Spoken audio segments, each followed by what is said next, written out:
Depois de uma onda, vários ataques a escolas, o governo vem estudando medidas para ampliar a segurança no ambiente escolar. Dentre essas medidas, a presença de psicólogos para acompanhamento e desenvolvimento de alunos, e também a educadores e os pais dessas crianças e adolescentes. A intervenção do psicólogo em instituições de ensino deve acontecer de forma preventiva.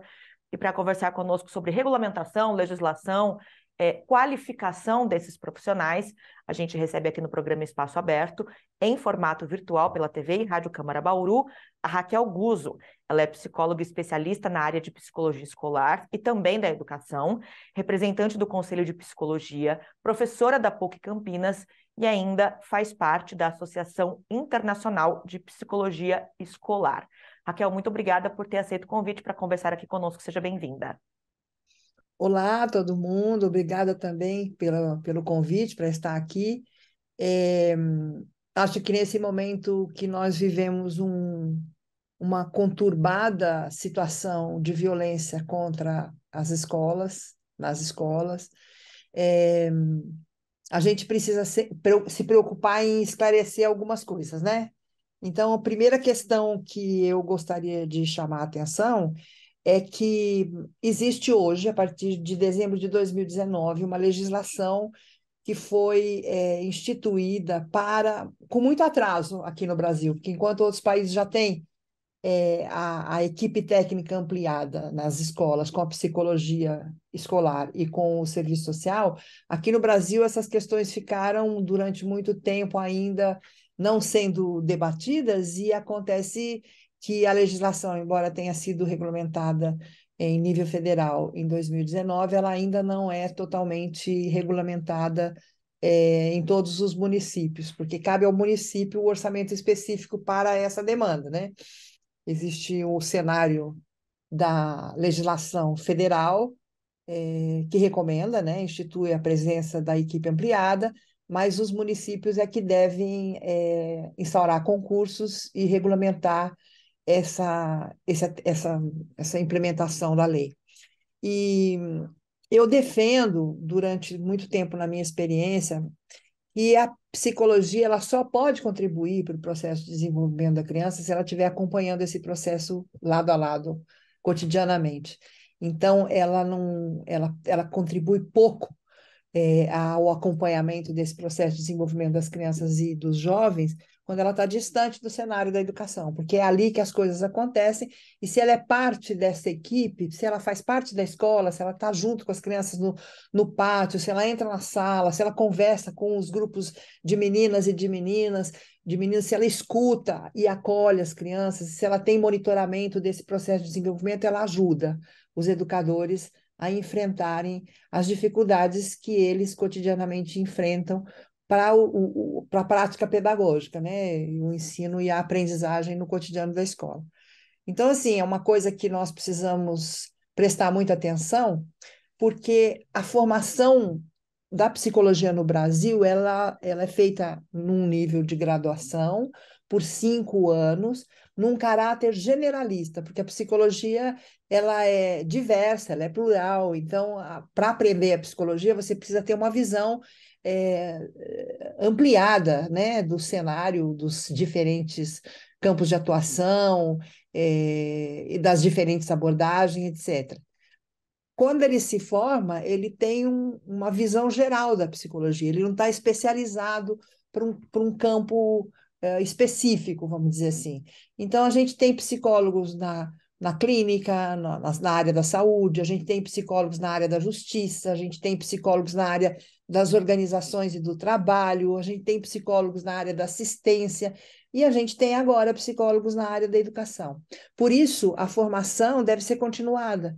Aqueles que querem prestar concurso para a área da psicologia escolar, eles precisam ter uma formação continuada. A PUC de Campinas oferece um curso de especialização, à distância, aí também agora vamos abrir uma turma presencial, que nós começamos à distância por conta da pandemia, mas, assim, para em um ano, né, atribuir um título de especialista àqueles que têm interesse em trabalhar no contexto educativo. Fora isso, eu acho que quando a gente acompanha uma criança no seu processo de desenvolvimento integral, junto com os educadores, a gente não olha só as questões de aprendizagem, mas a gente olha outras dimensões desse desenvolvimento que afetam, de alguma maneira, as relações sociais que as crianças desenvolvem na escola, na comunidade e, inclusive, no ambiente das relações familiares. É um trabalho super importante, no meu ponto de vista, acho que tem uma capacidade enorme de prevenir problemas, né? E de afastar grandes problemas no processo, quando se identifica os fatores de risco, e também aquilo que protege a criança, né, desses problemas e transtornos.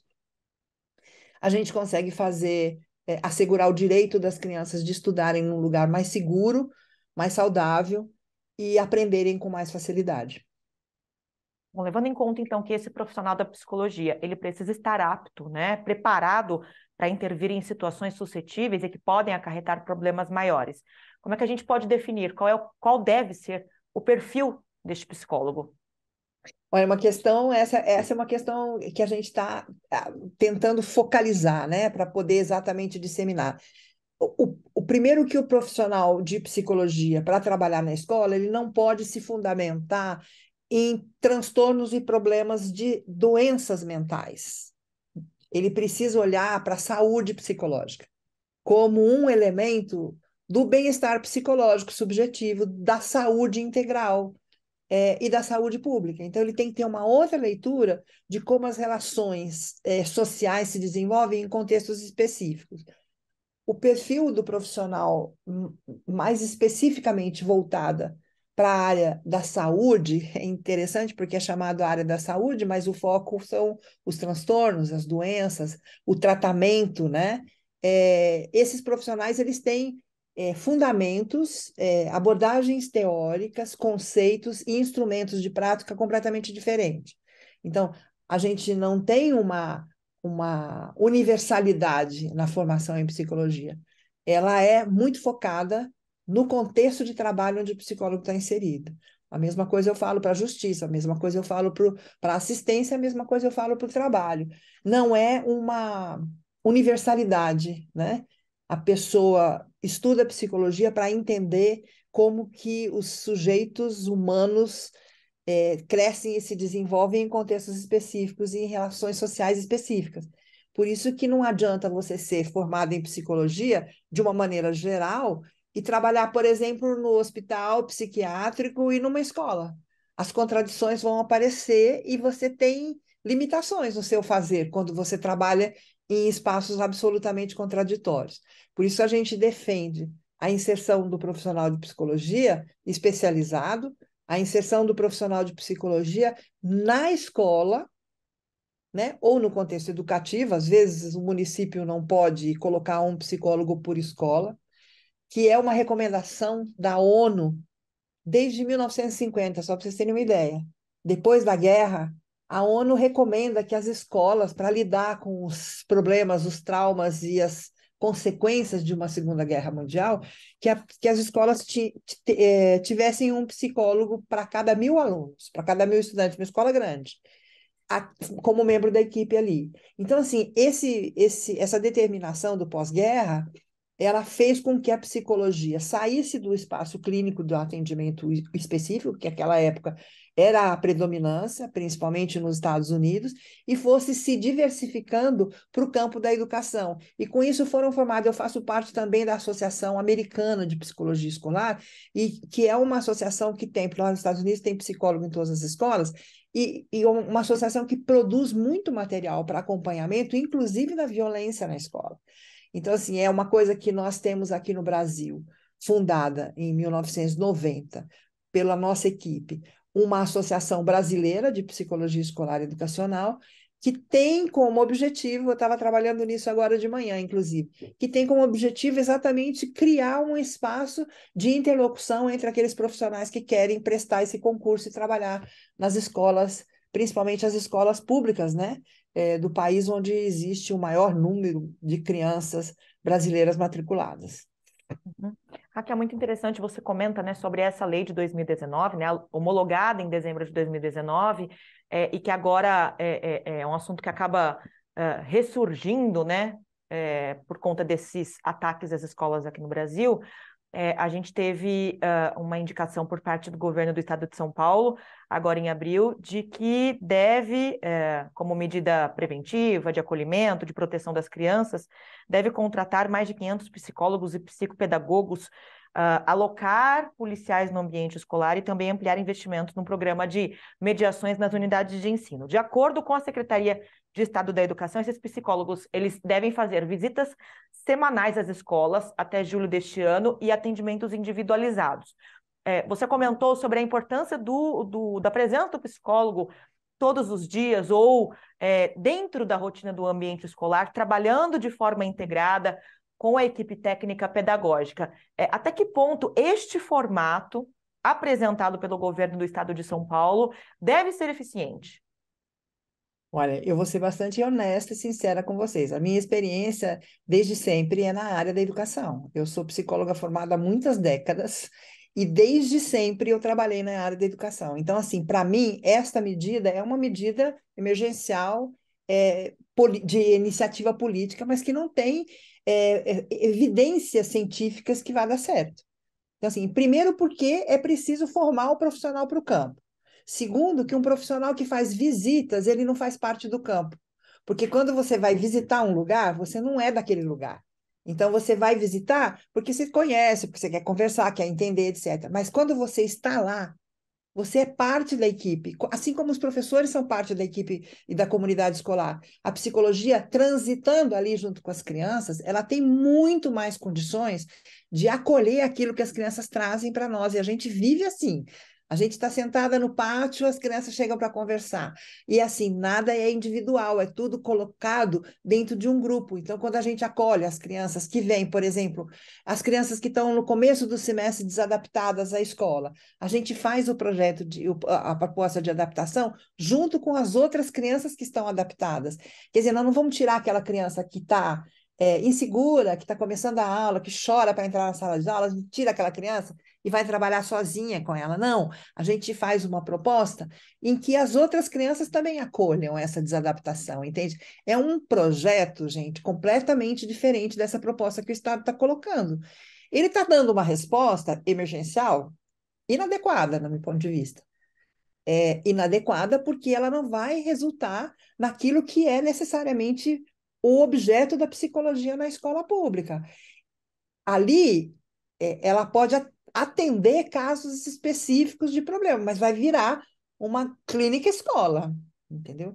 Não vai ser um programa de inserção profissional e de acompanhamento dos processos de desenvolvimento e aprendizagem das crianças que vai acontecer ao longo do convívio cotidiano. Sem o convívio cotidiano, sem a formação específica para a psicologia na escola, eu acho que a coisa não vai dar certo. Raquel, você comentou que pesquisa há mais de 20 anos em Campinas, né? Essa questão da psicologia, da presença do psicólogo no ambiente escolar, em escolas da rede municipal. Quais os resultados vocês têm observado aí sobre a respeito dessas ações de prevenção e o que a gente pode pensar em termos de estratégia para apoio dos alunos?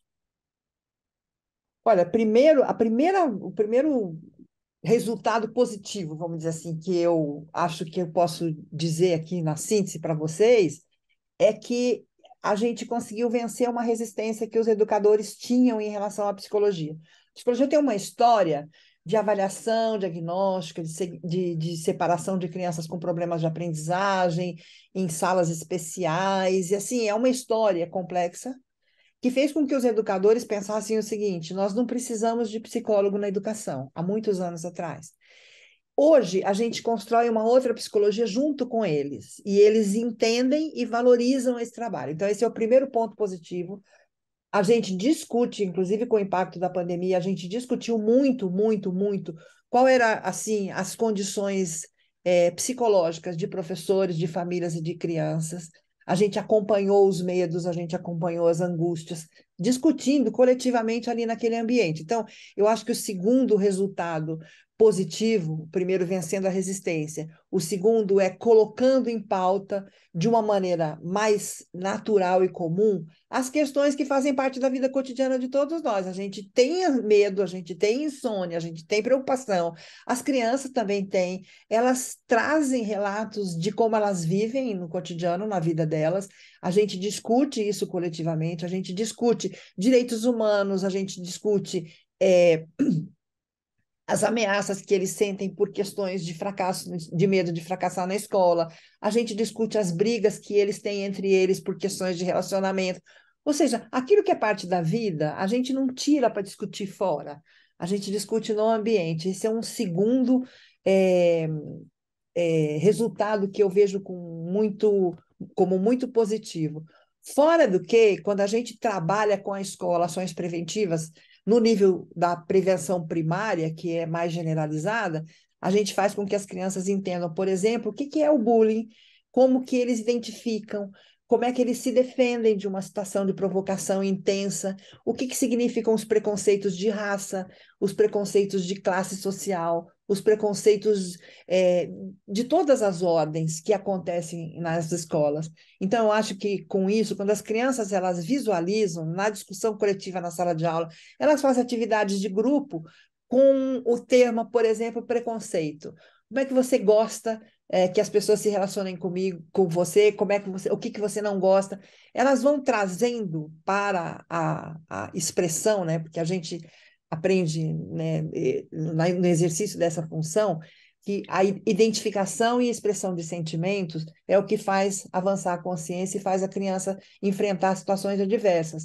Então, assim, não dá para você esconder aquilo que a criança está vivendo. Você traz à tona, a criança discute com os colegas, a criança amadurece, e eles mesmos arrumam situações de escape e de como eles vão enfrentar essas situações adversas. Não é uma coisa pensada por outros. Eu acho que esse é um resultado assim super positivo do nosso trabalho com os professores e com as crianças ali na escola.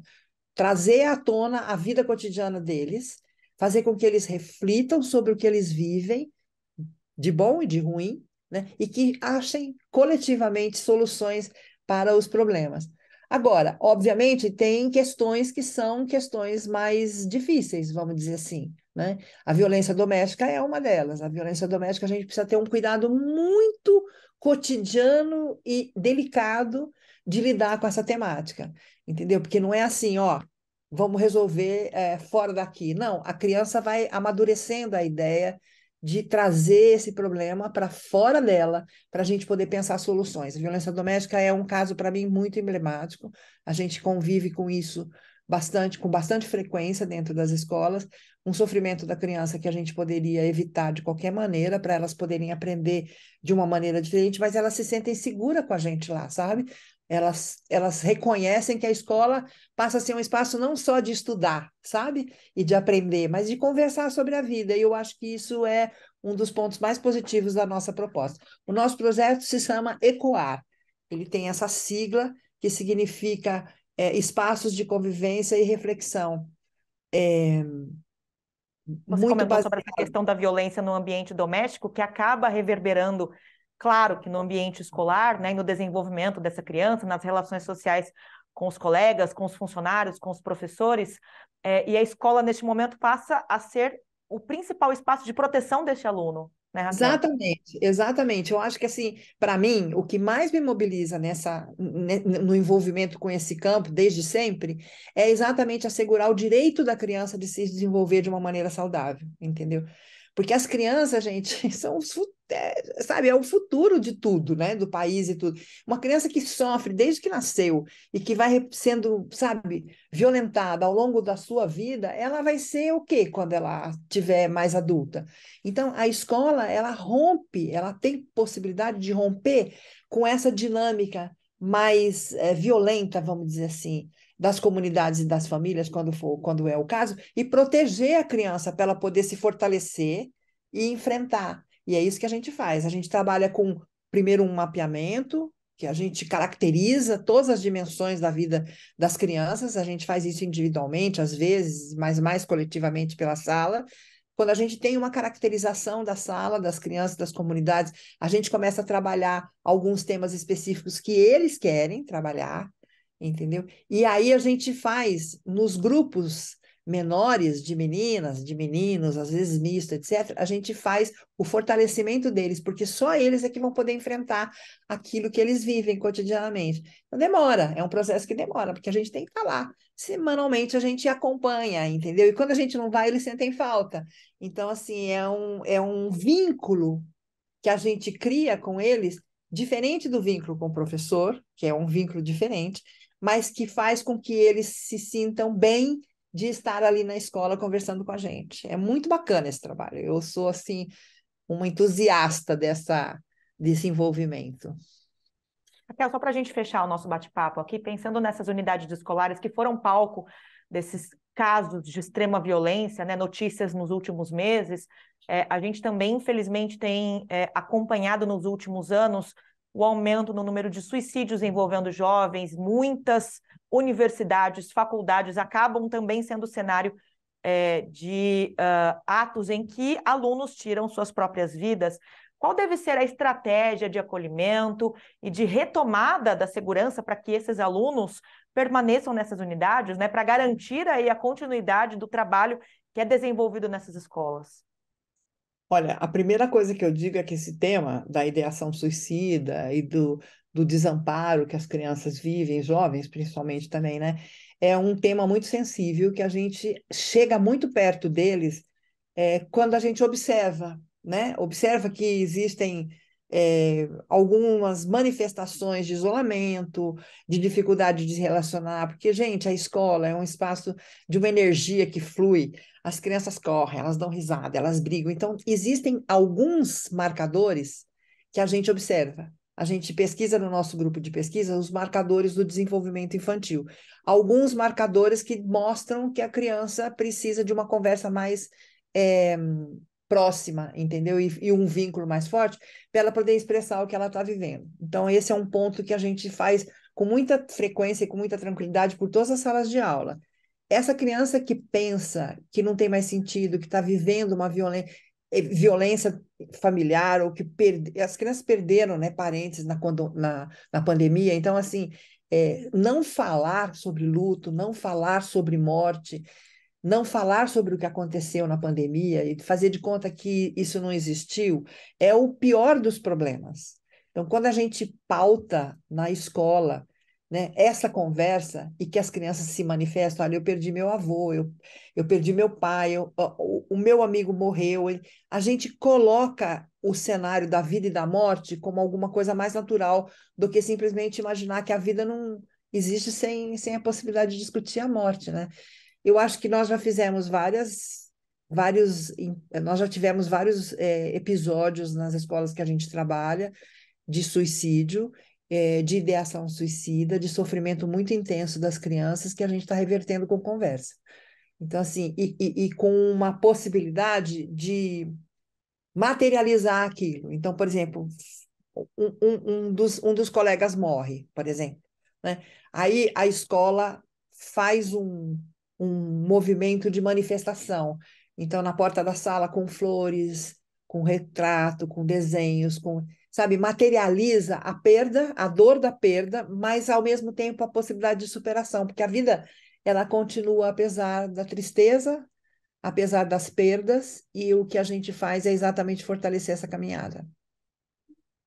Maravilha de bate-papo, super importantes e esclarecedores, né? Esclarecedoras orientações. Nossa convidada Raquel Guzzo, aqui no programa Espaço Aberto, em formato virtual pela TV e Rádio Câmara Bauru. Ela é psicóloga especialista na área de psicologia escolar e da educação, representante do Conselho de Psicologia, professora da PUC Campinas e também faz parte da Associação Internacional de Psicologia Escolar. Gentilmente aceitou nosso convite para falar sobre o papel do psicólogo nas escolas após esses vários ataques, essa onda de ataques a unidades escolares que a gente vem acompanhando aí nos últimos meses aqui no Brasil. Raquel, muito obrigada mais uma vez pela tua participação. Eu que agradeço e espero que eu possa ter contribuído para disseminar um pouco do entusiasmo que é a psicologia dentro da escola. Muito obrigada. Nós aqui agradecemos. Raquel, agradeço você também que nos acompanhou aqui pela TV e Rádio Câmara. E lembro que este conteúdo fica disponível na íntegra para você acessar em qualquer momento pelo nosso canal no YouTube. Procure lá o TV Câmara Bauru. Até a próxima!